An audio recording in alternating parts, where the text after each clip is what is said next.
Hello, and good evening to you, listeners of TDN Radio, and of course, the audience of this week in interview. Welcome to another episode of this week in interview. With tonight, though, before I launch into my regular program, I have a special treat for you tonight. I'm not sure how many of you are aware, but right before my program, this week in interview on a Wednesday, there is a gem of a program that happens right before. And so I wanted to introduce you to that. The host of that program is Ms. Jewel.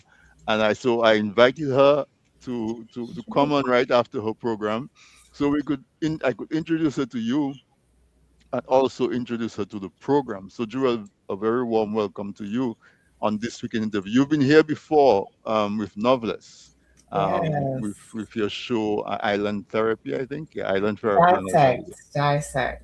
Dissect. Dissect, not Island Therapy, Dissect. Yeah, Mhm. yeah, yeah. So, but welcome though. As I said, you come on right before this Yeah. weekend interview, Yeah. and the name of your program is Mind in Motion. Yeah. The So it's mines. uh-huh, I'm blocking the S, mines. in motion. So it's Minds in Motion. Uh-huh. It's a show that, so I'm based in Toronto, and basically the show is to bring knowledge and awareness to the African and Caribbean diasporic communities within Toronto area, but also abroad. And we talk about topics that are considered to be taboo and things that our people don't generally like to talk about, right? Oh, that's interesting. Yeah. So, for example, For example, okay, so I tend to talk a lot about things that happen in the school system. So I work in the school system. I'm a child and youth practitioner, and I work with neurodivergent students who are either on the spectrum, so they have autism, or they have special needs, or mental health. mm, Um, a lot of times our people sometimes they label these children as just being crazy or different or special. They Parents don't tend to get the proper diagnosis, right? And sometimes they wait too long to get the diagnosis before they actually get help for their child, or they want to beat it out, or they want to um, take the child to church and say, we're gonna pray over the child, but no, you know what I mean? It's more than that. So that's what I mean. yeah, yeah. Hmm. When I was going to school, they used to call those kids the Donscat. I'm not sure if you're familiar with that word, Donscat. Yeah, And it was just probably kids who did not adapt well to the style of learning or the style of teaching, or they yeah, probably had stuff going on at home yeah. that prevented them from learning. Hmm. Where there's been some strides made in the Caribbean is that in some of the islands they have school feeding programs Yeah. because sometimes the kids are just hungry. Hmm. Um, but you're saying that a lot of times it runs much deeper than that physical aspect. Yeah, for sure. I mean, I'm not your guest for tonight, but I know, but we introduce no, you no, I into was the just gonna get Mhm. into a little tiny story. I was listening. I love to watch social media, and I was just scrolling through and saw a parent in Trinidad who sent her child to a school that is designed for children that have autism, and in that school, her child was mistreated. Mhm. So it's just like, even though there's programs there, who are the right people that are servicing our children, right? So, do they have the expertise, or are they, taking advantage of the system? So, yeah. Yeah. So folks, you get a taste of that program. Who doesn't have a child has a niece, a nephew, a Hmm. neighbor, somebody that calls you auntie or uncle. Yeah. Um, so tune in, tell them about the program, the time it starts, and So so on. the time is just before Anthony's show. It's at 7 p.m. Mhm. Eastern Standard Time, and it goes right up until just before Anthony comes on. So about 7:55, you can tune in if you have time. If you're driving and trying to get in time for Anthony's show, listen to it on the radio on TDN radio. Okay, and Awesome. yeah, thank you. And this is the first time. This is your first program that you're hosting on the radio live, right? So this is so I was with I am with a Dissect, so we are on the same network. Mm-hmm. However, this is my own show Sure. independently. Mm-hmm. Um, so yeah, it's new for me, and I sometimes a little bit nerve-wracking when I don't have a guest on. So Mm-hmm. I'm learning from you as well, how to carry on a show without a guest, right? Yeah, Having so I call it self dancing, so dancing with yourself. right. But Joel, no doubt you're doing a wonderful job, and you're only going to grow from strength to strength. The other new, well, it's not even newbie anymore. Kathy Robinson, she does a youth effect on a Monday Yes. night. I had her on with me last week, and she's having Okay. a ball.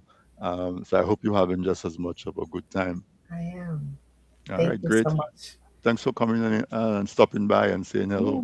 Yeah. And All have right. a wonderful show. I'm going to sit back and tune into your show as well. You should. I have a very powerful lady on, and she's moving and shaking things in Dominica politically. So I was excited when she told me that she could come on.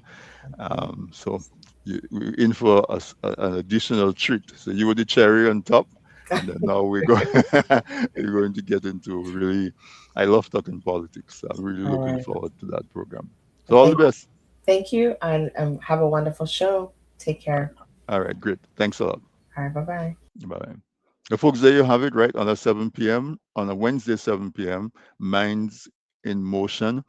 And with host Joelle, and she addresses some of those most important things to us. Really, the upbringing of our kids, and no two kids are identical, and she is helping to address an area that has been neglected, trying to clear up a lot of the misconceptions and misunderstandings. So give her a tune, give her a support, and also get the information so that you can partake with your own kids or your grandkids or your nieces and nephews, as I said. All right. So thanks again for Joel for stopping by uh, uh, uh, to chat with us. Tonight's show, tonight's program is with Miss Annie Edwards. Annie, uh, we're going to bring her on up on stage shortly. But while we're doing that, let me just tell you who she is. Miss Annie Edwards is professionally trained in the fields of physical planning and natural resource and environmental management. She is a former chief planner, chief physical planner with over 30 years of experience in applying the Physical Planning Act policies, regulations, and standards to inform decision making on development projects.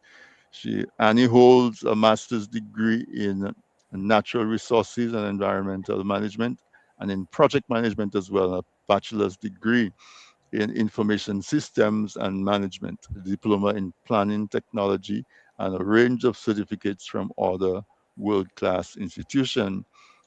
Ms. Edwards has experience collaborating in project development and execution with regional and international funding agencies and partners. Notably, she coordinated the project preparation and implementation process for the National Land Use Policy of 2015. And you would never think that Dominica has a land use policy from 2015, the way that we seem to be just really just throwing darts and see where they stick. That seems to be our planning policy in Dominica, but maybe I'm biased. And draft National Physical Development Plan of 2016, funded by the Caribbean Development Bank. She has also worked on climate change adaptation and sustainable land management projects in collaboration with development agencies. As a community development enthusiast, Ms. Edwards founded and registered Marigot Community Tourism Committee, Marigot Community Tourism Committee. She founded and registered that organization. And so as we get into the conversation, that is going to feature really highly because a lot of her critics are saying, who is she? When last she was in Marigot, Marigot people doesn't even know who she is. She probably get lost walking around Marigot. Yeah, all of those things. But no, she has founded, and assume she collaborates with people on that. Marigot Community Tourism Inc. in 2010, and an NGO which comprises community leaders, small manufacturers, and craft producers. The vision is to develop the community tourism and potential of Marigot and provide sustainable livelihoods for villagers. Over the years, MCTC, which is the Marigot Community Tourism Committee, has evolved into a respected social partner in community development and having secured development grants and other funds that support small business development, sports, capacity building, and training for entrepreneurship development. MCTC also organizes social activities, notably the monthly bonfire and independence lunch for elders in the community. And you have to tell us about that because there's some people that don't know that's happening. Maybe they don't live in America, you know. Mrs. Edwards is a past president and active member of the Rotary Club of Dominica, which provides an avenue to touch lives through education, health, environmental, and other community development projects. She is guided by the motto of the Rotary International, which is service above self. Although Ms. Edward has retired from public service, she continues to work as an environmental consultant. And I will also say that she held the helm at WAVE, environmental advocacy group. And he was the president of that for about a year. And we saw the organization really go from strength to strength under her stewardship. WAVE became a household name under the guidance of Manny Edwards. So after this long, I very, very seldom do long introductions, but I think folks, the objective of tonight's uh, conversation with my guest, Miss Annie Edwards, is so that you can get to know who she is if you don't already know, or you may have seen her on demonstrations, or as I said, representing WAVE in different aspects, and maybe not are not quite sure who she is. And so, the purpose of me bringing her on the program tonight, chiefly, is so that we can get better acquainted with who she is. Also, Annie has ad- declared, presented herself as a prospective candidate for the Marigot constituency in next election, whenever that is. So we're going to talk about all of those things. So can you imagine that we're going to have a pretty, pretty packed and exciting conversation tonight? So Annie, welcome to this weekend interview. It's an honor to have you. Good night, Anthony, and thank you for having me on. And also, good night to your audience, which I know is both in Dominica and around the world. I have no Yes, idea how far your reaches, we but reach I far. think it's very far. We reach far. When I look at the stats, uh, it's almost equally divided between men and women, and the demographic is like from 32 to 65, Mm. and they are located a lot in North America, which is Canada, the United States, but also in Europe, in Dominica as well. I think it's like 30% in Dominica and 70% outside of Dominica. But I have folks reach out to me from Kuwait, people in the military. I have people from Middle East, and all over. We have one or two people popping up that say that they tune into the program. So yes, the audience is pretty diverse and pretty widespread. Okay, before we go forward, some people asking me for the link. How do I get that? Or if they have Facebook, they can just go on This Week in Interview Facebook page, we're there, or TDN Facebook page. Also, if they don't do that, they can go to tdntv.net. Sam, I don't know if you can just put up the link there. We also have a link that will give you all the different options and they can choose Okay. from that because we're also live on YouTube and so on. So Sam will probably put that link up for us. Yes, because especially YouTube for those who don't have Yeah, there's Facebook. a YouTube as well. We can This Week in Interview has a YouTube page, but this TDN Radio also has a YouTube page. No, I didn't want to do that. No, okay. Let me see if I can copy it here. I'm going to put a link. Mhm. It's not pasting. So it's link tree. Why is it not pasting? One second, huh, people. Let me if I get it up. Control C, Control V. Okay, so it's not pasting. So let me just put it in the chat. Comments. There we go. There we go. All right. So we'll probably link in a little while. But Annie, in the meantime, just in addition to my um, introduction to you, tell people about who you are, whatever, whether on a professional or personal, that people want to get to know you, your family, when I say personal, and so on. Okay. Well, as I said, I'm Annie Edwards. I was born in the community of Marigot. Um, my parents, Mr. and Mrs. Telford Matthew, were um, were the persons who nurtured me. Um, they are both deceased.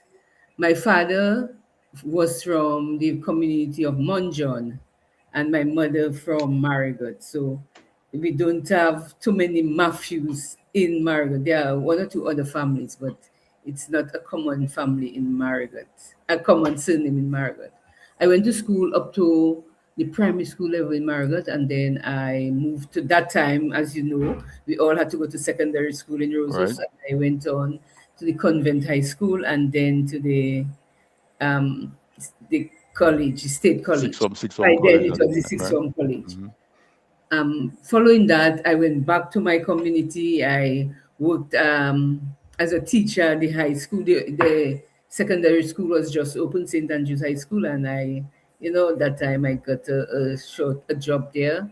Didn't stay too long because teaching was not my forte, I would say. It's not easy at that age. You're just coming from college, 18 years, and you have to teach, kids that are just a few years younger than me. So that was a challenge. So I was happy to to respond to an ad for another job, which was to work, which was for the to work at the planning department. Oh, okay. Yes, so I went into the planning department very early, but right away I went on to studies. I didn't stay there that long. I went on to the to study in Jamaica to do planning technology, and returned.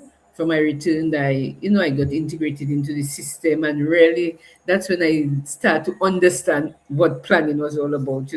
Where you study it and it's still this is a kind of abstract kind of program. You is when you get into it, you really appreciate and understand what it's all about. So that's why they probably just call it um, the technology course that you just learn the basics of. Hmm. Hmm. Some in other universities, or right now it's a full degree course, but back then it was just a diploma course. Oh, Um, really? Okay. yes. From then, I remained at the planning department, and I, worked up myself, educated myself further, and also worked up to physical planner and then chief physical planner. And from there, also, it was a really, I think the planning department was like a great place to work because there was always something happening, something new happening. So at some point, I think in early 90s, they introduced what was called geographic information systems. Hmm. So that through that I am able to create maps, understand mapping, understand for instance, in my work, in my advocacy work, I once I come across an issue, like for instance debauch, the first thing I would do is go to the map and go to a map and create a map of the area and look at the issues, and right away I'll see the impact of this of the development on the river and the environment. It is so that was a great thing I learned to do there. Also, as I said, educated myself further, but I was able. There was always a workshop somewhere in the region. There was always an opportunity to go out, and then through that, I got to meet a lot of Caribbean people, and also through that, I was able to talk to different persons in the workshop. For instance, I remember when I went to that workshop with it was a CDB workshop on environmental impact assessment and so forth. That's where I got training to understand that what environmental impact assessment was, and how we could apply it at planning, because one that time was the first time we were really learning about it and getting to understand it. So being at planning, I really grew from a young person going into the department to whom I am today. So And you very actually, apart from the thankful. teaching, most of us, I mean, get into a quick teaching job when we get out of college. Right. While we like I taught at the convent high school when I was 18 years old, something like Yeah, straight that. out of college. Yeah. Miss Lee, Miss Lee, if he was hesitant to hire me, she's like, "You're the same age as my girls. Or how am I going Exactly. to hire you to teach them?" But beyond that, your first job and almost your only job has been in physical planning. Yes, and but I don't see that as, a lot of people cannot understand you staying in a job for so many years. But the opportunity for growth was always there. Hmm. One of the great thing about planning is that the government is not governments are not normally interested in planning, but funding agencies and development banks, CDB and World Bank and all these agencies, they are interested in planning. They want our small vulnerable countries to plan and do, to prepare the country Yeah. for the future. Hmm. That's Yeah. what So planning so is. you worked at planning with Isaac Baptist, and Isaac When I Baptist. just came in, Mr. Baptist was the chief physical planner, Right, right, but right, he right, didn't right. stay too long. He left. Yeah. So I had, Okay. yes. So he was my first boss, I would say. Okay. Yeah. So you've been there for a lot. You've been Yes, I've you been there yeah. for a while, for just and you around and you 40 actually something years. rose to the top to Yes. to I run that didn't agency. I didn't stay at the top for too long, go with politics and all that. I'm a strong headed person. I stick, I always push for the law, I stick to the law and so on. So there was a time when a decision was made to send a stop order to to a developer who was um, doing illegal activity and encroaching on the river and this sort of thing. The planning authority sent out a stop order to the person. The person went to the ministers, and then it was a lot of back and forth. And the decision is always whether the planning authority should withdraw the To stop. stop order or Hmm. ensure that the developer, complies with Comes the into requirements. compliance. Right, right, right. And well, I felt that it was important that the developer stick to that stop order, because when you set precedents, it's difficult. It ties the hands of the department. You Right, do it for one, then the court can argue that you have to do it for another. right. And Let me let yeah, me let, so I want to stay there for a minute longer, because as I said, this conversation is intended to get people to know you better. One of the criticisms that's levied against you on social media is that you were head of planning while so many atrocities were happening where physical planning should have stepped in and didn't step in. But here you are saying that you didn't stay at the head for long for the same reason that you stood up against it. So address that. Let's address that once and for all, because that seems to be a misinformation that's spreading about well, you and your time at yes. physical planning. I don't know what they regard as so many. I don't know if they're talking about the airport. No, no, no. They're just saying like, okay. I guess what they're saying is that, and I'm up in their head, but that's kind of like my interpretation, that the government has violated the Planning Act in so many different ways, and the planning division seem to not address them and sat on their hands while under your watch. So I want you to address that and clear that up, because it is not like it's a one-off comment and that it would go away. I would like you to put that to rest. I was chief physical planner from 2013 to about 20, somewhere around there, 2012, 13 to 20, for 3 years.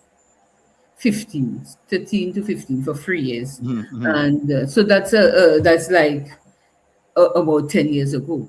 And I can tell you definitely, yes, occasionally, depending on the project, you'd find that sort Yeah, of thing there's discretion. happening. Yeah, Yeah, but the extent to which that is happening now, it never worked never out to happened. that, Yeah, because there's a big difference now.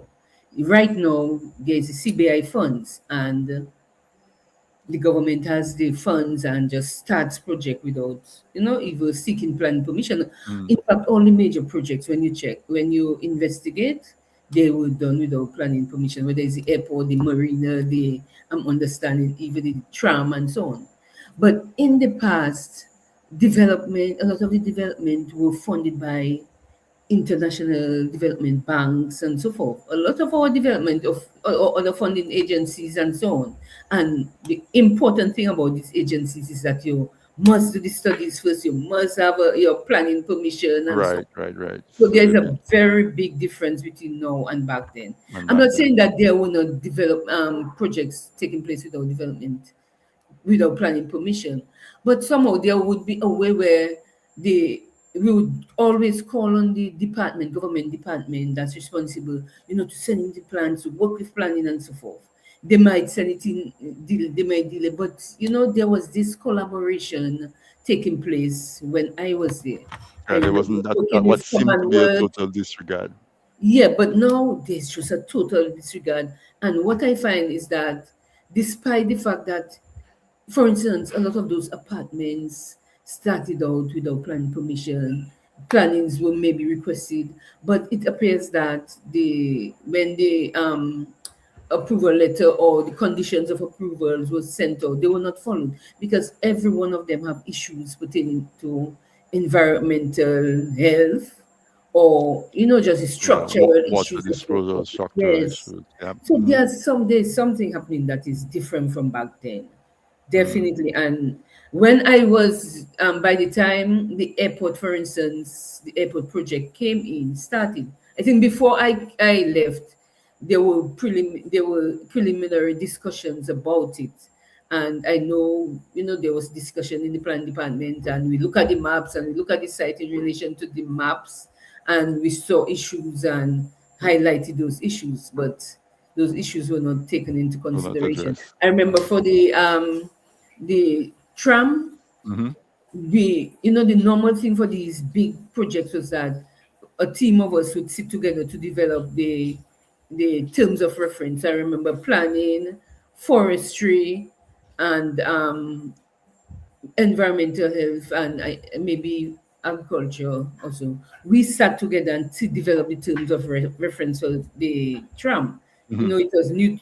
There were a lot of informed things that we didn't know. I remember Ginora Joseph was the chief physical planner then, and she had knowledge in environmental management, environmental studies, environmental engineering, and we sat down and put together a very, I would consider, detailed terms of reference. Hmm.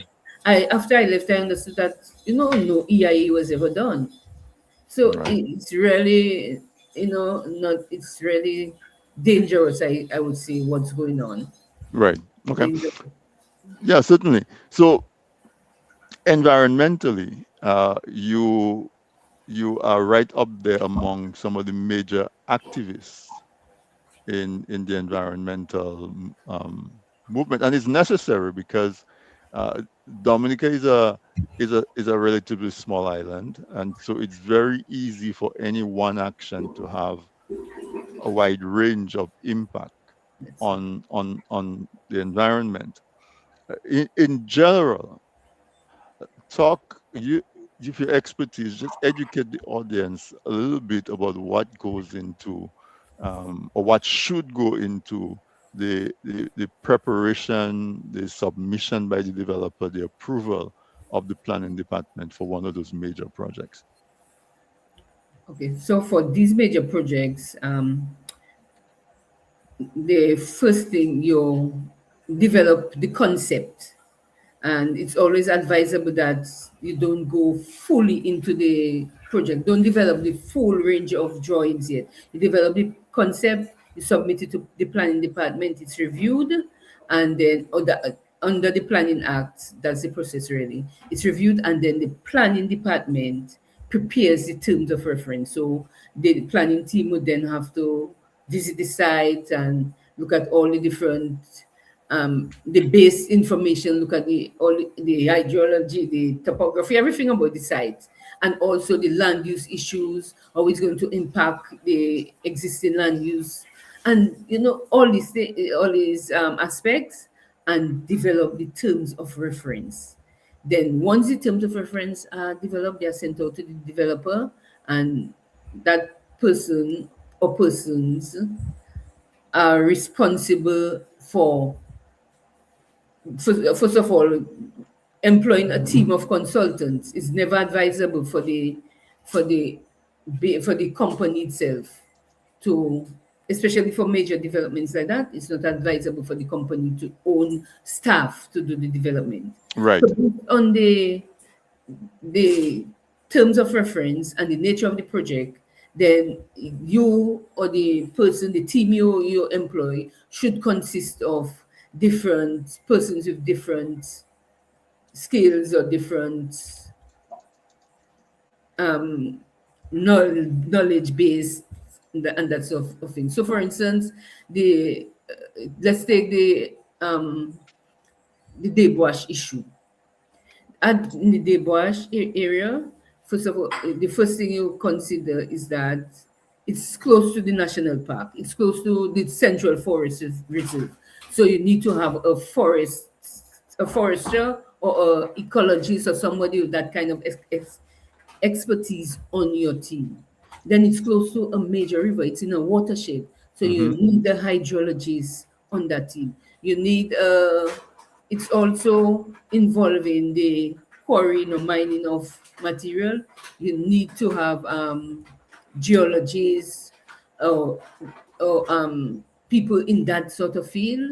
It can be an engineer with that kind of qualification.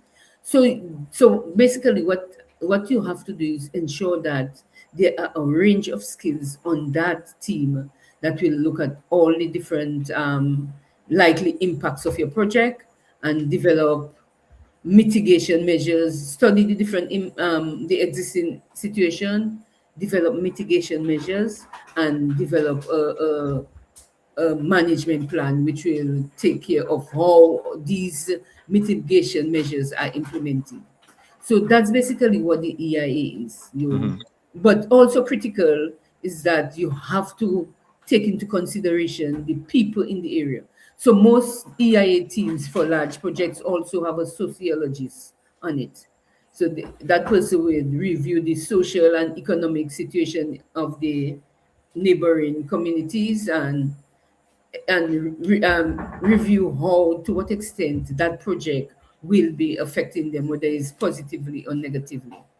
And what is always what the planning department then has to look at is whether the environmental impacts, the social impacts, the economic impacts, and the environmental impacts are very grave, or are of such a nature that they will be detrimental to the community, to the people, to the environment, etc. And based on that, the planning law is designed to, one of the great thing about the planning law is it's designed to protect the the environment and the people who exist within it. In that area, Great right? emphasis on social, economic, and which is what the EA is about, assessing the social, environmental, social, and economic impact of the project on Of the the project, environment. right? And So what also, did no, go ahead. I'm sorry. So once this is done, once the information is gathered, the team then has to meet with the community, discuss the findings, find out the local knowledge of the area that they will never know. The people in the area understand the local knowledge. Mm-hmm. And through that, they'll gather information, and the information coming out from these consultations should then be included in the environmental impact assessment document. So that's critical. You have to include what the people say, how many meetings you have, and what you told them, how you explain the project with their feedback, everything. And then you resubmit that project to the planning department together with the rest of your plans. So if you have to make adjustment to the plans, you do it right then, right there and then, Hmm. before you submit it. So actually, the EIA helps you to do a more streamlined process. You don't waste time doing things and then have to return to, redo them. You may have to redo, but it's certainly less if you follow the steps and get them done in the sequence that they have to be done. And also, there's the structural and safety part of the project as well, right? The engineering and so on. Because, for example, we saw recently an incident at the grammar school project Yes. where a slab or whatever it is collapsed. Um, I am imagining that either wasn't built the way it was designed, or it never got submitted to planning because engineers at planning would have picked up the deficiency in the Definitely. design. Something like that, either just what you said, wasn't submitted. The planning department that I know, that could never have passed through the planning department, because okay, once the plans are submitted, you have officers, who go out to check the construction as it's going on. Or Hmm. even before that, once it's submitted, it goes through two different levels. The officer will go check the site and so forth, check the drawings. But key to that is for these major projects is that it has to be reviewed by a technical Hmm. committee, Civil technical, engineer, which mechanical. means, Uh-huh. yes, Hmm. engineers, architects from both the public and the private sector. And there's no way, I know the engineers, some of them were there before I left. There's no way a plan would be approved if there's any chance that it would collapse. They would Yeah. not approve it. So something went wrong along the way. Right. And yes, and the government should have really investigated that too and let the country know what really happened. Yeah, it's a shame that they haven't. But They have shouldn't the physical planning division be involved in that investigation? Well, it would, well, the government would have to decide the team. It could be physical planning, but in a case like that, it might be better to get a team from outside the planning department or even outside of Dominica. So any of that could happen. Okay. All Yeah. right. So thank you so much for sharing that technical aspect of your professional life. One of the reasons why I invited you here was because you have put yourself up as a potential candidate in the upcoming election. So that's the second, not the second, but the next place that we're going to go to. But I'm going to take a quick break. We Okay. get a word from our sponsor. And when we come back, we're going to meet Miss Annie Edwards, the candidate, potential candidate for the Marigot constituency in the next election, whenever that is. So stay tuned, folks. We'll be right back.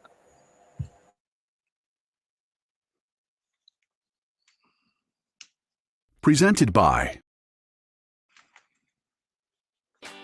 People say I've got a great smile. Well, I have to say, this is all thanks to the professional team at Beacon Dental Group right here in Dorchester, Massachusetts. I've got world-class dental care. Beacon Dental Group has expert and caring staff dedicated to providing the most advanced and satisfactory treatment in all aspects of oral health. Their services are designed to meet your needs and give you a perfect smile, too. General checkups, cosmetic surgery, Gemini laser service, and advanced procedures, all in a state-of-the-art facility. Call or visit Beacon Dental Group today, 1026 Blue Hill Avenue, Dorchester, Massachusetts, or call 617-282-2146 for a smile that lights the world.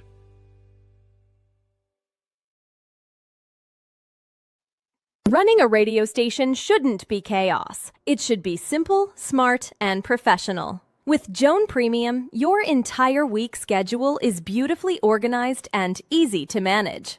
Real-time accuracy keeps your listeners in sync with every show. Your visitors and audience sees the right schedule every time, wherever they are. They can even choose different time zones. From analytics to social media and native app integration, Joan Premium is the professional tool your station deserves. You're never alone. We provide priority support for active license users. We're building a community. Connect with broadcasters worldwide through our Joan Community Hubs. Choose your plan, annual flexibility, or lifetime freedom. Get Joan Premium today. www.gndenterprisesinc.com or call 877-698-9894 for more information.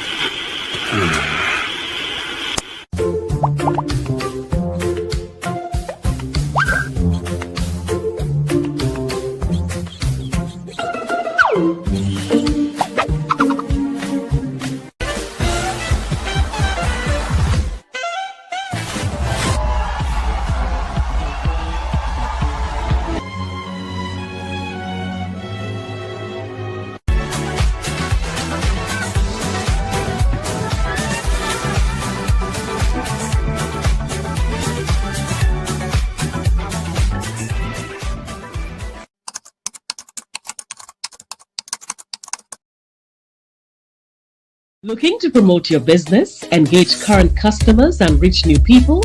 Well, look no further. From the basic presentation to a fully fledged advertisement, use your video ads to attract customers. At Man's Audiovisual Productions, we do just that. We produce videos for business and event promotions, product demo videos, animated explainer videos, fundraiser ads, and much more. Engage your clients and sell online. We customize the video to match your brand design.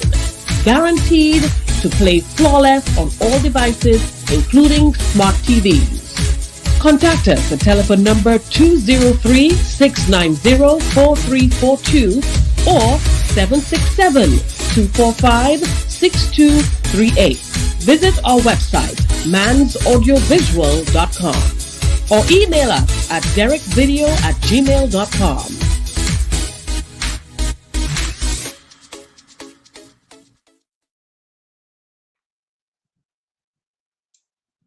All right, so welcome back, folks. Thanks for staying with us through the break. And of course, my guest tonight on this weekend interview is Miss Annie Edwards, uh, physical planner, environmentalist, and just an all-round community person. She has been involved in community work, both professionally and socially in Dominica for decades now.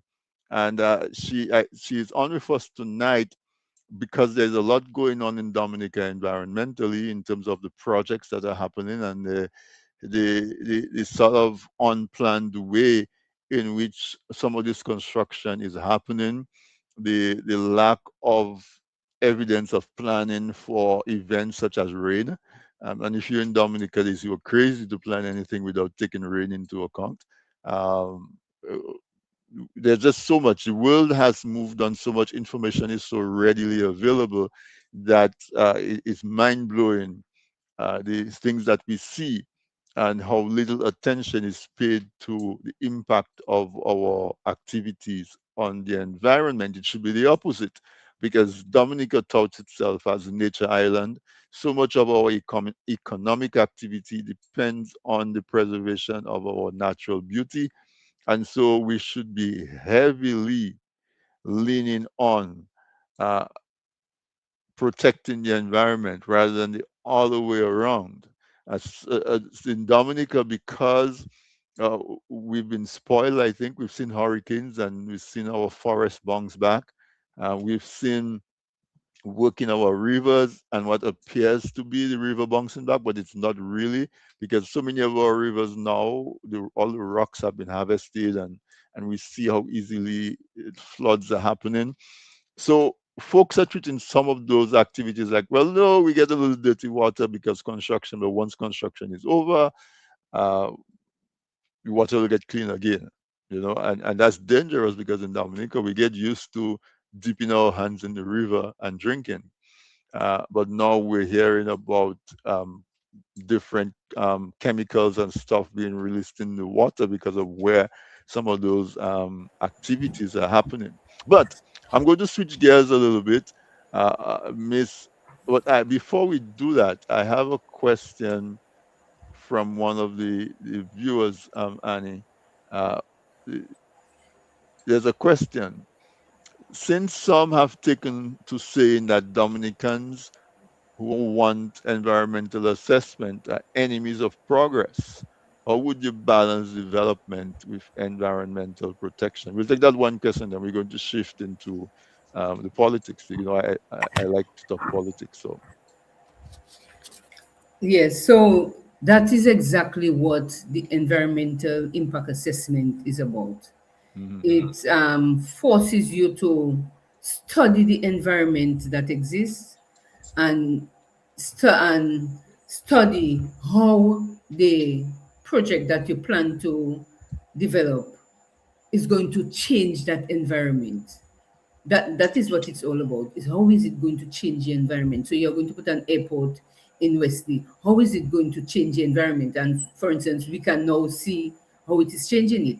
But if you do your studies in advance, you that's what it's all about. You are planning, you are visualizing how it would be in the when it's developed or when it's developing. So that's why you need to have trained people in specific fields doing the environmental impacts assessment. So in the case of the airport, they should have had a coastal engineer or somebody trained in marine biology, for instance, who would study the impact of all this runoff on the environment, on the corals, which are what form the beaches, and they would recommend that person or persons, if they are both of them, would recommend mitigation measures, measures to lessen the impact of this runoff onto the marine environment. So right now, every time it rains, we see the entire Woodford Hill Beach brown, and that should not be happening. The measures should have been, there are measures that are in place. I don't know all of them that are available to filter the runoff from the land. So that would have prevented all this material getting into the marine environment, killing the corals, which will eventually cause the destruction of the beach. Because once the corals are, oh, the beach is gone, is the corals that build the beach. The material from the Right. the deterioration of the coral is what forms the sand. As they deteriorate, as the waves hit against them, it deteriorate and sand is formed. So once they die, they can know it's a living animal, the coral. Once it dies, that's it. It will Right. just that's it. The beach And will just also it affects the fishing, if where the fish exactly the food. reproduce and all of that. So Yeah, major economic impact. yeah. And this So is not the only country where you have an airport, a major airport being or built. major projects, yeah. So while That we're seeing on the news media stories about investing in the Marigot Fisheries Complex and all of those things, along that same coastline, we're killing the fisheries, the stock where the fish would reproduce and grow to adulthood exactly. and that sort of thing. Let So me tell you, is that that coastline is disconnect? totally destroyed because, in addition to that, they are using a lot of cement to strengthen the soil. I understand. I'm not too sure, but that's what they say, to strengthen the soil, solidify it. And when it rains, this much, a lot of the cement is being washed into the To the environment. yeah, I spoke to some fishermen in the area, and they said that's it. The fish have left the area. There's no more fish there. Or if yeah. they remain, they will die. Or Hmm. I also know just off the coast of Marigot was a major lobster bank. I cannot swim, I cannot dive, but everybody spoke about that lobster bank. Of course, that must be gone. No, does not no longer exist because there's this constant plume in the area. So Yeah, yeah, so that's why they were supposed to study that and decide whether. That's why it was so important to recognize that there were several different streams existing in the area, and if that the runoff could not be controlled and mitigated, then that airport project there should have been some other design or some other location. Those are the kind of decisions that robust studies and robust decisions that have to be made if you want to balance development with the environment. And of course, the most obvious thing, um, bringing things to light and discussing them, to use your word, in a robust manner where you can challenge something, and put the onus on the developer Of to course. respond to the challenge to the satisfaction of the authorities and the people. So that brings me into the next aspect of our conversation, because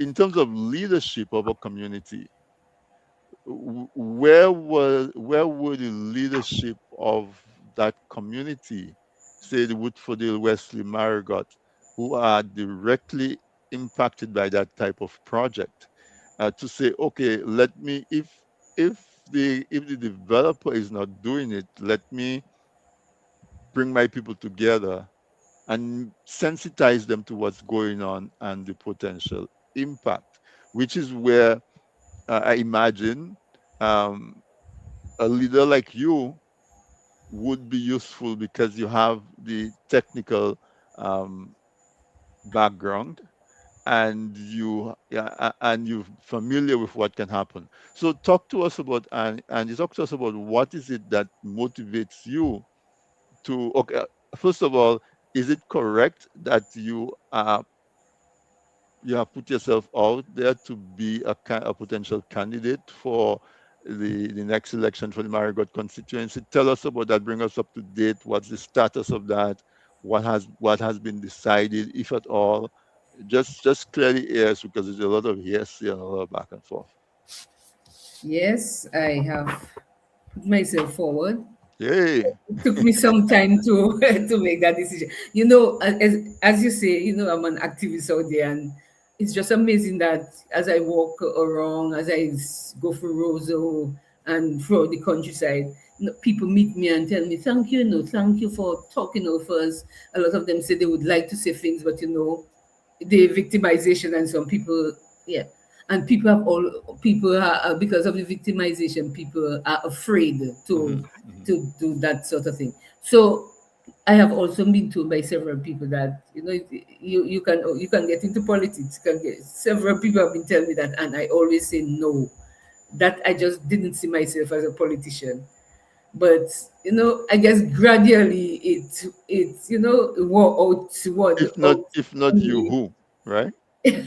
You could say that, if not new. Yes, Yeah. it's definitely, because I realize, because I study natural resource and environmental management, and also I'm a physical planner. It's just amazing that how I'm able to bring these two fields together, these Right. two different fields together, and you know, make decisions, give advice, and that sort of thing.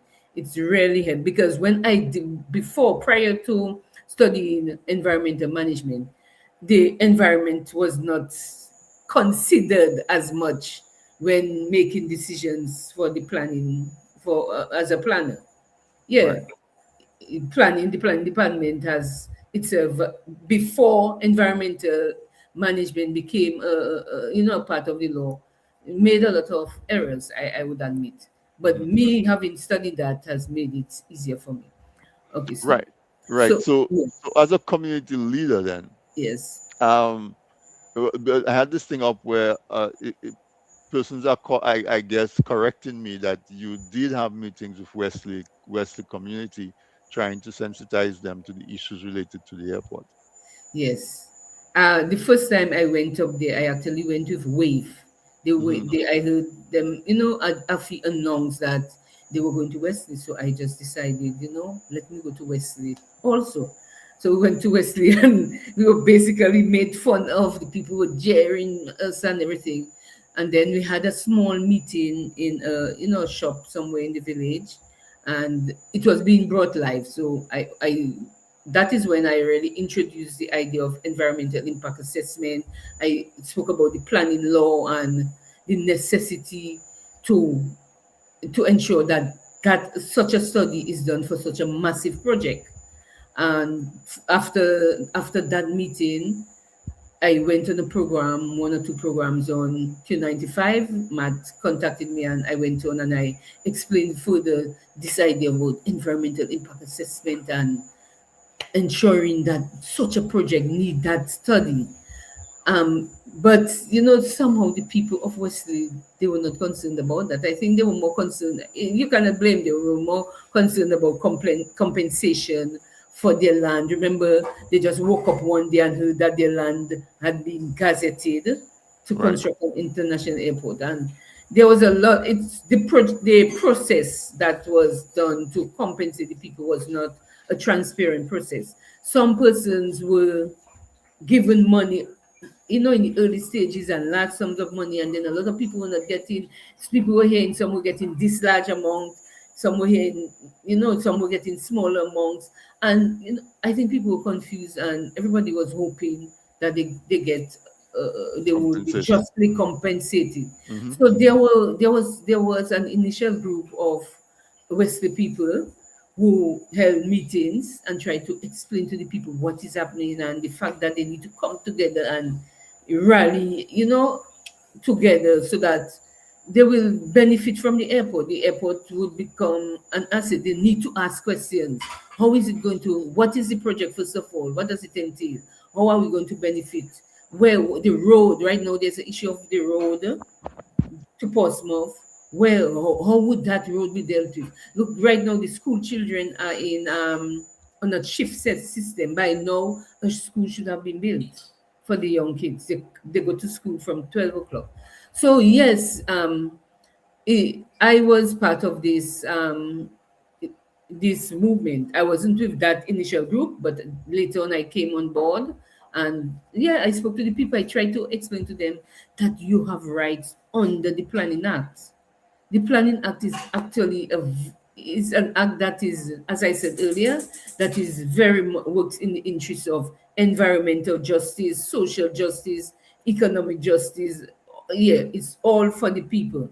But yet they didn't respond. So Eventually, a few of them came on board with me, and we right. do have a legal challenge taking place right now. There is a legal challenge. Can you give us a little Yes. details about that?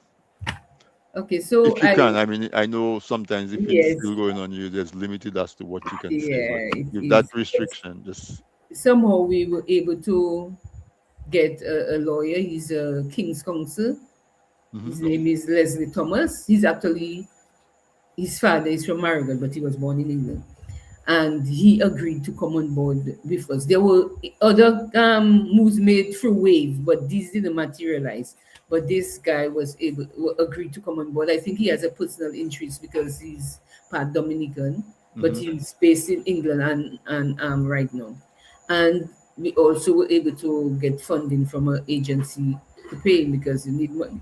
And right, right, so we did initial meetings with the people, got information, we wrote up affidavits and so forth, but we were unable to get any information from the planning office. They refused. So the first phase of the case was for legal was for not legal review, for legal standing, yeah, for judicial review. judicial review. Okay, Yes. So in that case, it's actually Annie Edwards versus the Physical Planning and Development Authority for judicial review of the process for acquisition of the or of for obtaining the information related to the airport. right, That first phase went through already, and the court ordered the planning department to make all information pertaining to the airport available to me.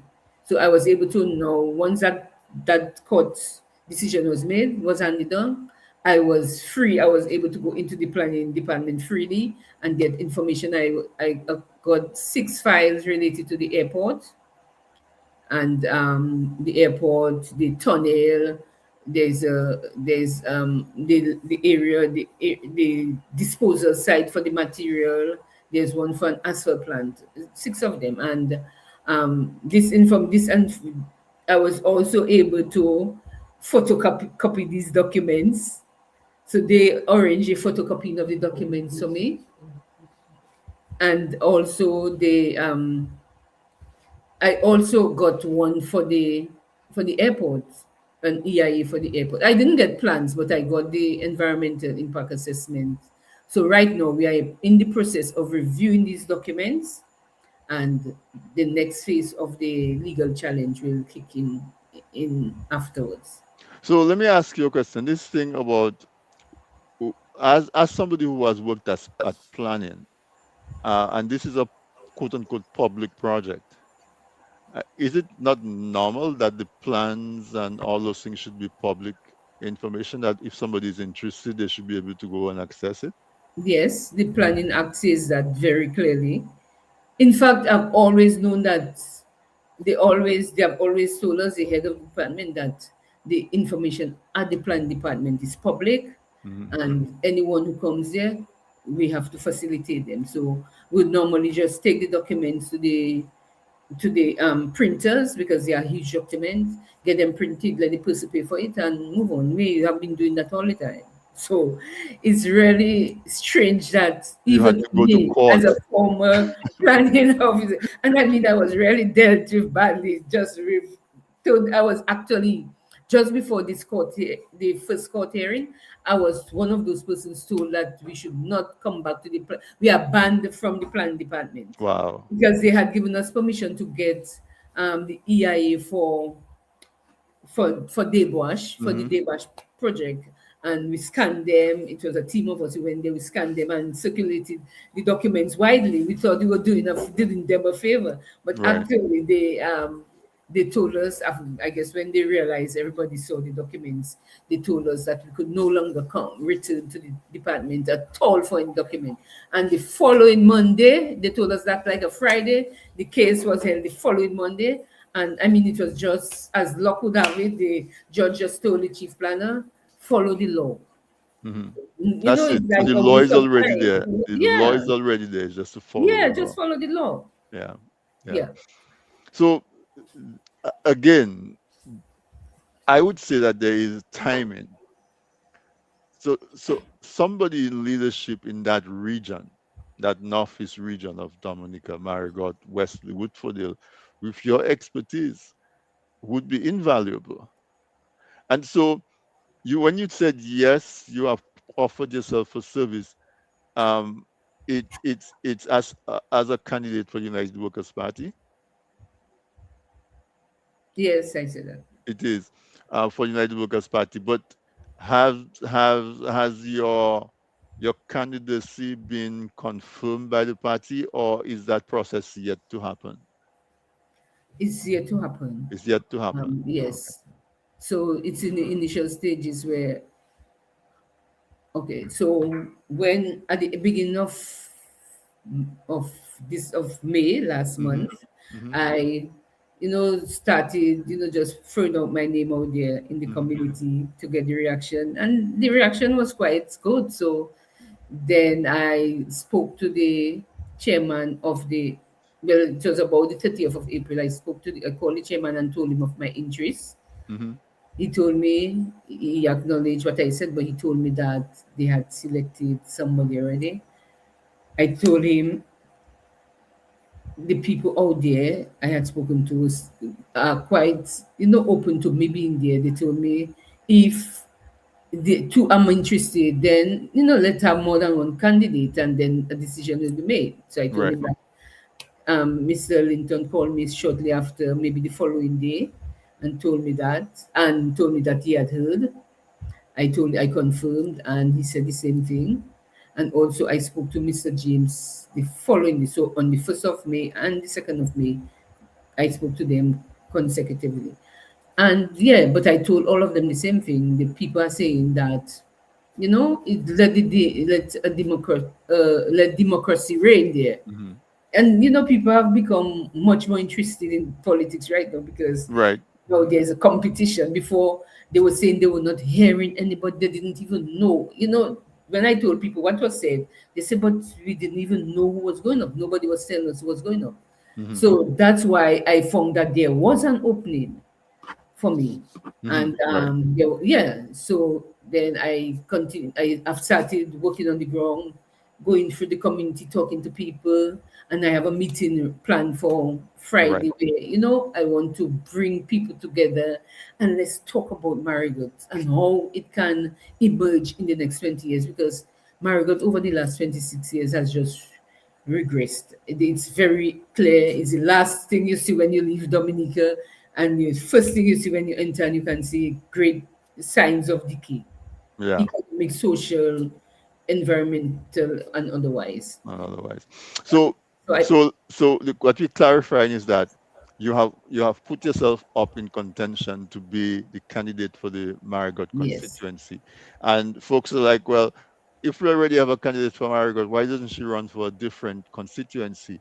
But I'm not even going to ask you that because I think with all of the activity that's going on in that area, somebody with your expertise would be well placed um, in that position, in a position of an elected member. So that's me putting in my plug for you, I guess. But yes. as an elected member of parliament, someone with that background and that expertise is required at this point in time with what's going on at Oh, Debonch, what's yes, going on at Wesley, definitely. and all of that. Not I have never spoken to the other contender, so I have nothing against him. I do note a certain amount of immaturity, I guess, in some of the things that he's said and the timing in which he says it. Maybe lack of experience politically. I don't know what it is. But I definitely think that somebody like you would uh, have a lot of work that you can contribute in as the PAL rep for one of those constituencies in that area. So when would that decision be made? Is there like a party how you call it, delegates conference coming up, or when what's the time frame for us to know, well, okay, this is the person who's going to be the representative for United Workers Party?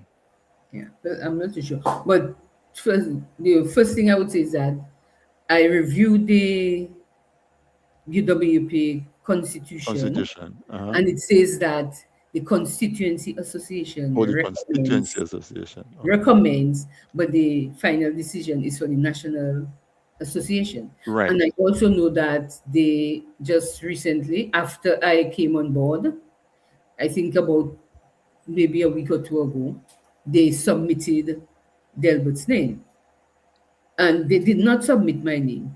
So last night there was a meeting, and coming out of the meeting, I was informed that I should write officially and let the constituency association know that was I'm interested in running, and I would like my name to be put forward.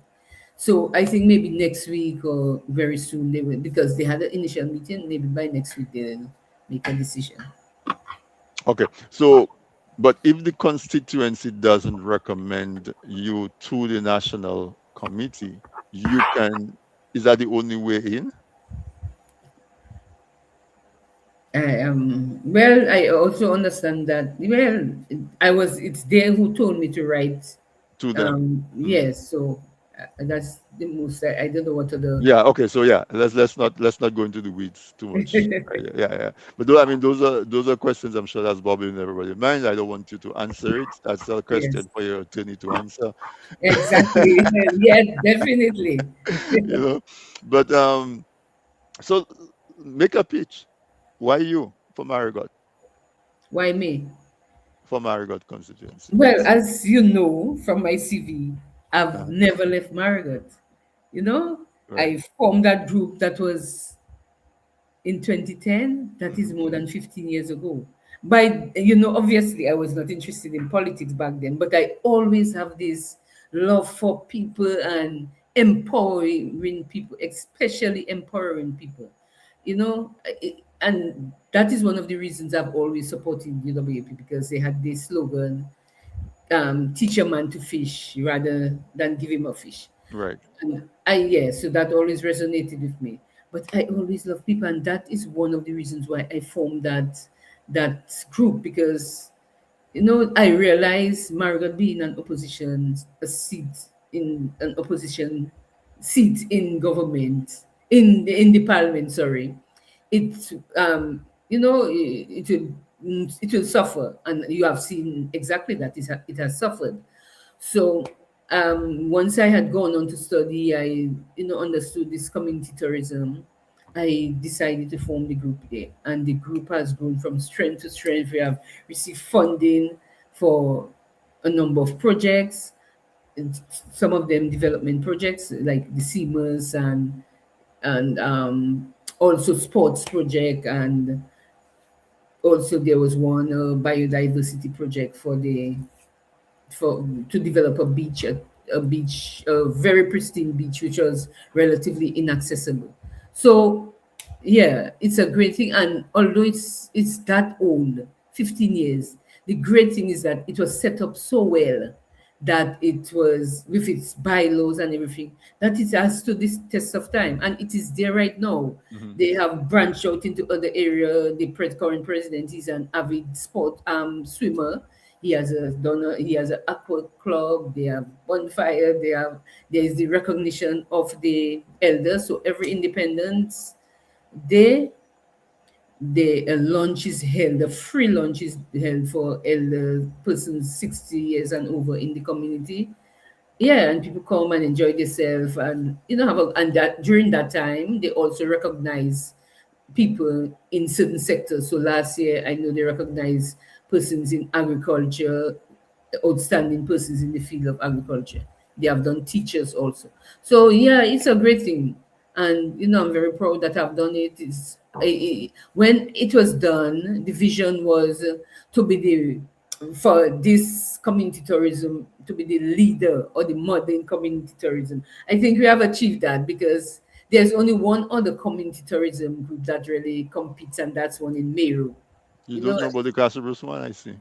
oh, you're only, I don't hear too much about that one, but true, they have one. There's one in Casablanca for sure. Mm. But what I see myself doing, if I'm given that opportunity to represent these people, is to set up community tourism at a national level. Every community should have their own community tourism, because actually the definition of community tourism is that it is a strategy, for the development of the local people by, through benefiting from tourism. So it's like a driver of tourism. What is the literature says is that communities or countries that promote community tourism, they tend to preserve their environment. It's always clean. They preserve their culture.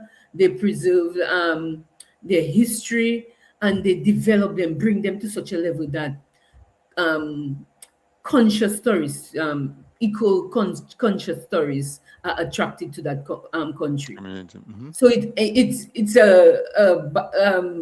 it has a two-way effect. You protect your nature, and you protect all these things, and the tourists are attracted, and in that way you benefit from the tourists that come to your country. And I think because we have such a large rural population, and each community has a lot have something unique, I would say, we can get community tourism growing. It can be established somewhere like what the banana industry was. The people in each community, like for instance, Cassie Bruce, Cassie Bruce better than me. You know what you all have and what can be promoted. And you have a vibrant community tourism group. Then there's a national community tourism organization that will do all the marketing, provide incentives for people. It needs to be, it has to be more than what it is now. Right now there's a national community association, but you need a national community tourism not institute, but some kind of organization Hmm. that Hmm. equipped with staff doing the marketing, doing the training of the, whether it's tour guides, whether it's business development, helping people to develop small Airbnbs. You have a house, you can do a small Airbnb at the side of the house, maybe, or even if you have a big yard, have a small one in your yard. Yeah, there are many ways. And then with community tourism, you can then have agro-tourism, you can have cultural tourism. There is also heritage tourism. You can also do trails. Trails are big. We have the national trade that is just languishing there. So right away, just that is, I see this as an impetus for the redevelopment of the communities. Margot's community tourism, yes, they went in different directions, but what I really want to see is that aspect develop, the Yeah. community tourism, and I would be happy to push that the policy for that, and also to get all the 41 communities in Dominica following suit and building their own community tourism image. Yeah, because when I listen to you say how you well you organize it, that is first thing that came to my mind is that that expertise could be shared With to all the communities, and they exactly. each create their own sort of community group that can, as you said, identify the resources within that community and see how it can be exposed. And of course, you will get it done more responsibly, because if you're from Castle Bruce, you're not going to do a project that's going to affect the river that that your And drinking water is that's coming it. from. I think that this is wonderful. The Castle Bruce group, I know like Adrian Banis is part of that, and he does a lot of agro-tourism. A lot of people visit Exactly. farms, and Mhm. they're working on developing that. But I am sure that they can benefit from a visit from you to sort of help expand their thinking a little Crystallize. bit beyond what they've been doing, and there are groups in all of these other communities, and that might be the way that we can finally tap into the diaspora. Because if you have the Marigot group and you're doing a project in Marigot, and you reach out to people from Marigot, um, and tell them about it, they're likely to contribute, Yeah. and likely from Castlebrus and Vacas and wherever. The last thing I'd ask you to do is, uh, so we've established that you've expressed your interest in being a candidate. But why didn't you express that interest in the Labour Party to be part of the government? Oh no. Because they are already in the government. So make a case for why those visions that you've outlined. And after that, I will ask you to talk a little bit about the meeting that you have coming up on Friday, right? But I'm asking you that question a little bit tongue in cheek, of course. But why do you see that? To get all of those things going, this community tourism, this proper EIA that protects the environment, all of those progressive things that we spoke about tonight, why is that predicated on a change in the team that's governing Dominica right now? It's very clear. The government has been in power for 26 years. Only things that I'm speaking about could have happened. For instance, the NEIAs, we've spoken extensively about that. They are aware of that, about the importance of that, the importance of following the law. The law, it's the law. Let me tell you, if these developers like MMC and so on knew that they could not come to Dominica and do illegal development, they would never do that. They have been given that kind of strength. I'm not too sure if they were told that verbally that they, Explicitly, right? Mhm. but the government just turns a blind eye. And I know for sure that the planning department writes to these people and tell them, send in the plan, send in the documents. Another thing they tend to do is they may send in the documents, like the EIA, the plans, they are deficient. They are given feedback and told, okay, you need to go back, do this, do X, Y, Z. And they may just not do it. When I visited the department about 3 weeks ago to get the documents, none of the documents that I received was approved. None. There were 6 documents pertaining to the airport, not one was approved.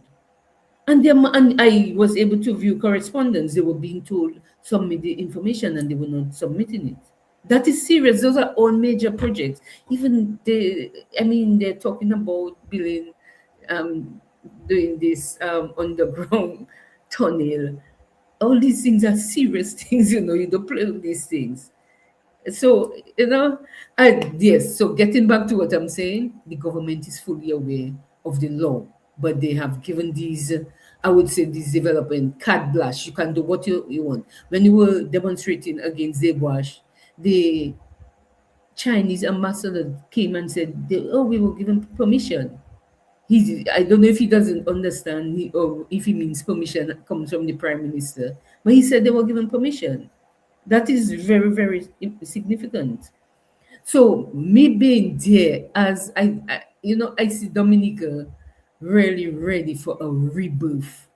A group of people who would go in there and just get that engine started, restarted. I can tell you that there are laws that I'm not laws, but there are, for instance, there are policies in place. Like you said, you are shocked that there's a national land use policy. There's a physical development plan, but the government is not interested in plans. So they just get up, they have some money, and they just decide maybe the developer comes and sees something needs to be done or an area that he likes. They just start to work. And you need a new government with new thinking, with new understanding that will listen to most of all to professionals and do what is right for the country. Okay. So that's the last thing. Then you have a community meeting coming up on Friday. Give some details, where, when, what the meeting is about, that sort of thing. Yes, the meeting is about Marigot 2045. So Mhm. it's actually about, developing some kind of plan for Marigot. Mhm. Planning really means deciding what you want to see your community or your country look like in the future. Yeah. So we'll be looking at and bringing people together kind of helps to change your mindset, make everybody think in the same way. It happens. It may take place slowly, but everybody start thinking, "Oh, this is what we want to do." So the different sectors, we look at economic development, tourism and culture, youth and education, agriculture and food security, the usual sectors. But what is this infrastructure, environment, and climate resilience? So these are broad sectors. How can Marigot be? What are the projects? What are the plans we should start thinking of to get Marigot to reach a particular way in 25 years? So we have to picture where we want it to be in the next 20 years, sorry, and what are the plans and programs we need to embark on to get it to that place. So this is really preliminary thinking. I think I'll have to go back there. We'll have similar meetings, maybe one or two other times, so kind of concrete them because you remember it's 20 years, so you will have to do some kind of phasing. Mhm. And yeah, but everybody should have a goal. As I like to tell people, the Chinese plan for 100 years and they don't change their plans. That's why.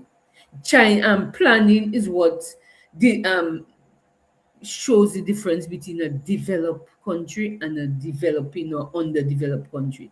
These developed countries, you live in America, they stick to the plan, they make plans, they have their town hall meetings where the populace come and discuss the plans and thrash it out. Yeah, it's just a different situation and we need to get there. And I'm doing that from Marigot, but I want it to be replicated in every major area. It might be done in every village, but there are zones. If you look at the National Physical Development Plan, Dominica has already was targeted to be developed in to be um not developed, but kind of broken up into zones. So, which is the existing ones. Cassie Bruce would be the one zone, Marigot, Portsmouth, Granby, and the other one I think would be I can't remember which other one, Portsmouth. Yeah, but there are specific zones. It's already planned, and then specific infrastructure would be in all these zones. And then you come down to the community level. What each, if it's a small community, what it should have. If it's a bigger community, what should be in it. So that's what, and it's yeah. I would really like that day when Dominica and Dominicans start to think strategically. It cannot be everything. No, no, no. It cannot be like that. We have to just change that mindset that was developed for the last and develop, not only develop, maintain, cultured, enforced, and everything you can think of cemented for the last 26 years. We need to change that culture of just getting up and doing Vicky Vi work. Unless you, as he said, if you don't plan, there's something If you you fail plan to to plan, fail. If you fail to plan, you plan to fail. yeah, yeah. Yes, So I'm what I get from you is that your meeting on Friday is more of a chance to meet the community, yes, let get them to understand the vision that you put in front of them, but also to hear from them right, and to get definitely. buy-in from them.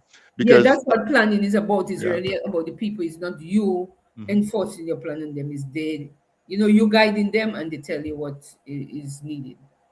yeah. I mean, a simple example like what we spoke about is if, for example, you have a 20-year plan, and the 20-year plan is that Marigot will be a major fishing community, and we will have our fisheries complex, and we would be selling X number of tons of fish that Mhm. would bring in X number of income.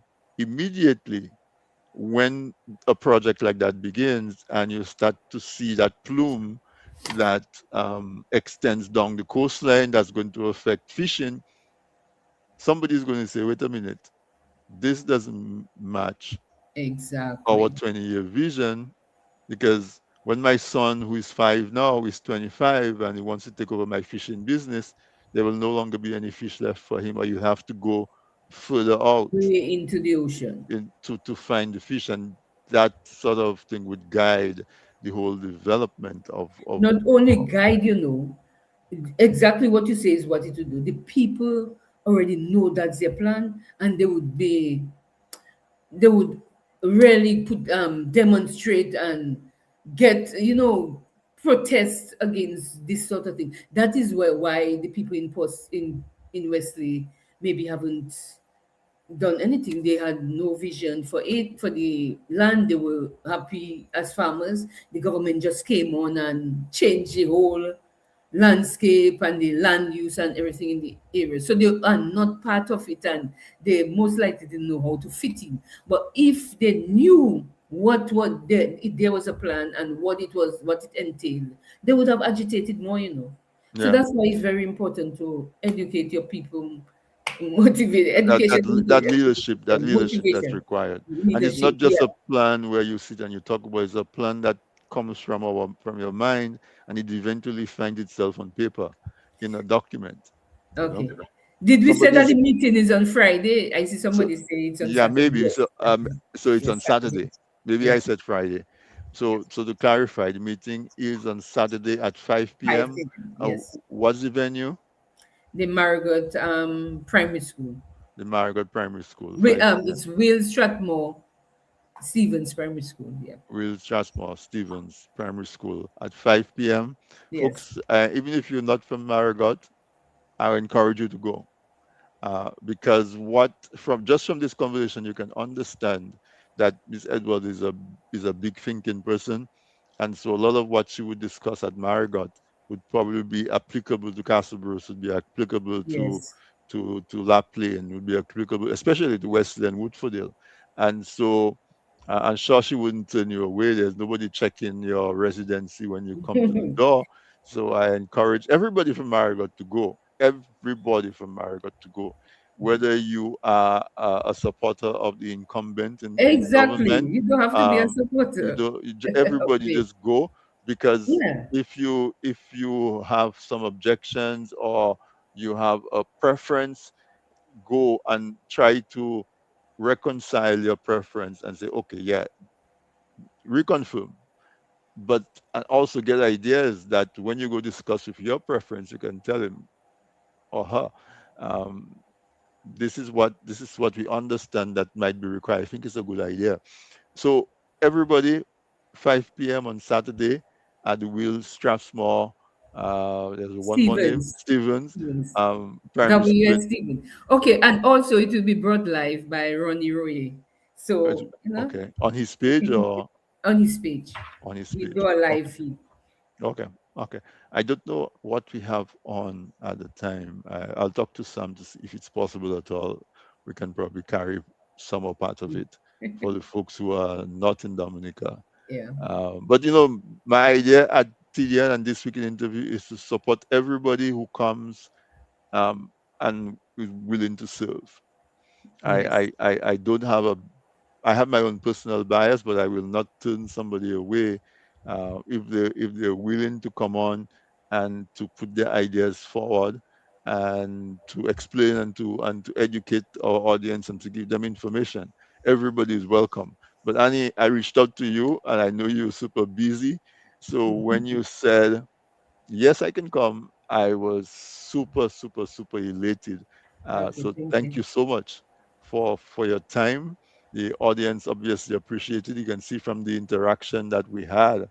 I Um, cannot see from my end. okay, but we got a lot of comments and a lot of interaction from folks. People are engaged, and Okay. I think you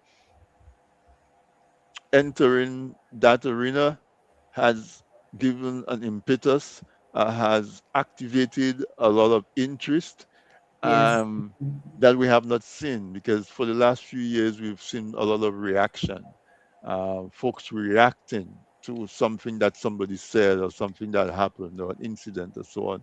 But I think you entering the arena has engendered a lot of discussion and a lot of thought. And I think that the whole political landscape in Dominica is already better I think so too. from what it was 2 months ago or a month ago. People Uh, tell me I shake it up, so yeah, maybe it certainly did. And so I wish you continued vigor, energy, and don't let the frustrating moments last very long. thank you. All right, You know they are there. um, they're there. Yeah. Our people deserve Better.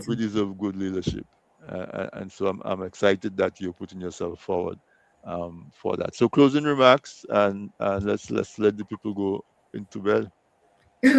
Just I would just like to most of the persons who may come to the event on Saturday maybe are not listening, but I would really love people and also those in the diaspora to tune on because as you mentioned earlier, the diaspora is important, is a very important component of our development. you know People Hmm. can, and up to today I spoke to a well-known Dominican. I would even mention his name. He said, Annie, I really want to come back to Dominica, but I cannot come yet. The country needs to settle down. And I gave him that assurance that I'll try to help out in that respect. So yeah, I just really want, yeah, we need the conversation to start moving. People have been just, as I said, just laid back in the past, and we need, for us to move on, we need to start talking about not fighting, but talking about Dominica, where we want Dominica to head. And I'm there to play my part. So I just want to thank you for Yeah, in you're welcome. Let me inviting me. just run through a few comments for you. Just to show you what's going on. Um, Bernard said, greetings, good night, well done, Annie. Encourage the people to interact, contribute, and debate. I look forward to this activity, and I just hope that people respect each other's views. Thank you. Um, Joyce says, Mrs. Annie Edwards, thank you for your Thank you. willingness to serve. Yeah. Um, Shara says, I love her energy, and there's a fire emoji in there, plus a love Yes, I see emoji. that. So there's lots of love. Catherine says, she's so real. I just love her. Good luck to her. All right. Um, Joyce says, Miss Annie Edwards, thank you for your willingness to serve. And that is important, people running for office have to understand that what they're offering is themselves to serve, Yes. not the opportunity to exercise power, which we hope you do in a good way that's beneficial, not to enrich yourself, but you're offering yourself to serve. Um, Lily says, I like her. She's well educated, well kept, well kept, and very warm. And very warm. This I like that comment actually. Really, really like that comment. Um, Izukulukati says solid, a great inclusion to the political ring in Dominica. So I want to come back home too. Period. There you go. See what I said. Very informative interview. Thank you. Okay. We thank you, Annie, for putting yourself forward. Okay, thank you. We can keep going. Hannah Great. Hilma Matthew says, great love, great. Love the info. God blessings over you.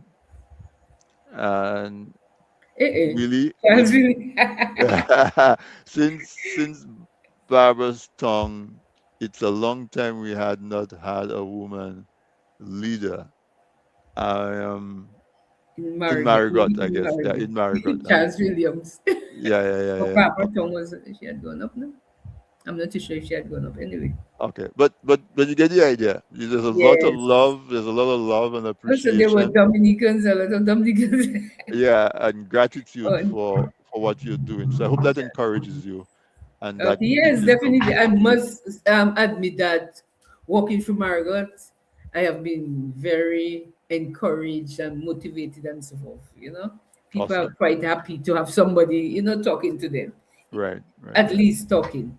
And I hope other people who are offering themselves to serve sees that and understand that That is what boldness it is but about. humility, and go to the people, put yourself, don't and I want to say thank you so much. And as I said, I hope this should not be and will not be the last time, because we Okay. had this great conversation. All the best, good luck in the meeting on Saturday, and all good night.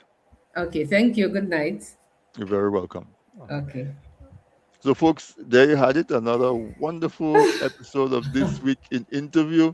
I Um, think in the um, second section, I was a little bit more so, relaxed and thing.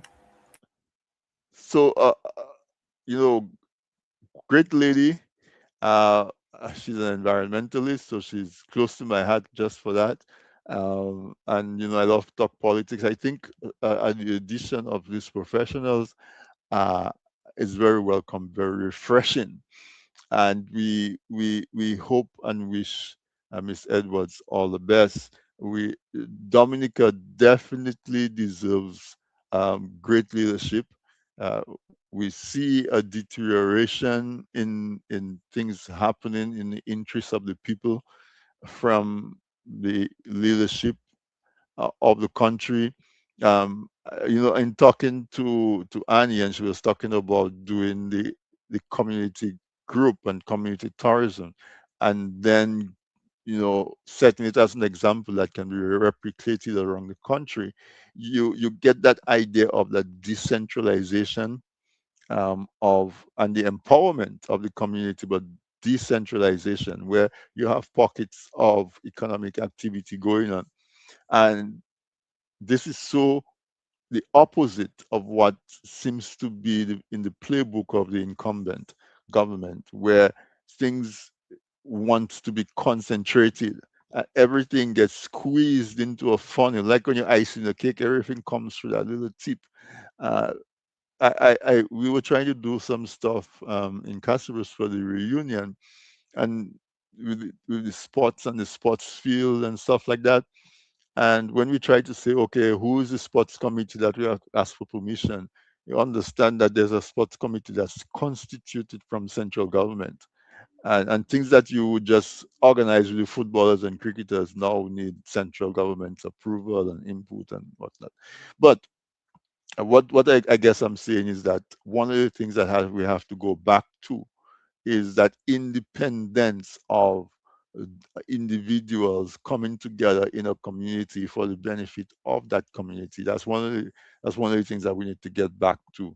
The strengthening of the institution of the village council, of the various groups in the community.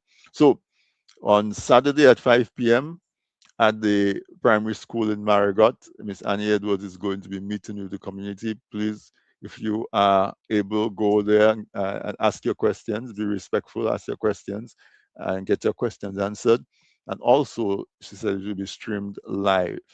So good luck to her. Folks, it's another episode of This Week in Interview with your host and guide, Anthony Drago. We do this every Wednesday night at 8 p.m.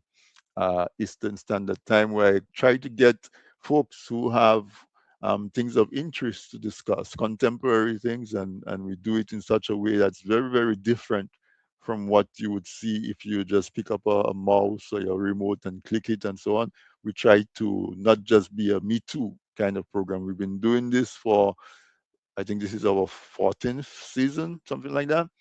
Um, and so if tonight was the first time you joined us, I hope you come back every Wednesday. We do an agriculture program, a Green MAGA program, Make Agriculture Great Again with Adrian Banis.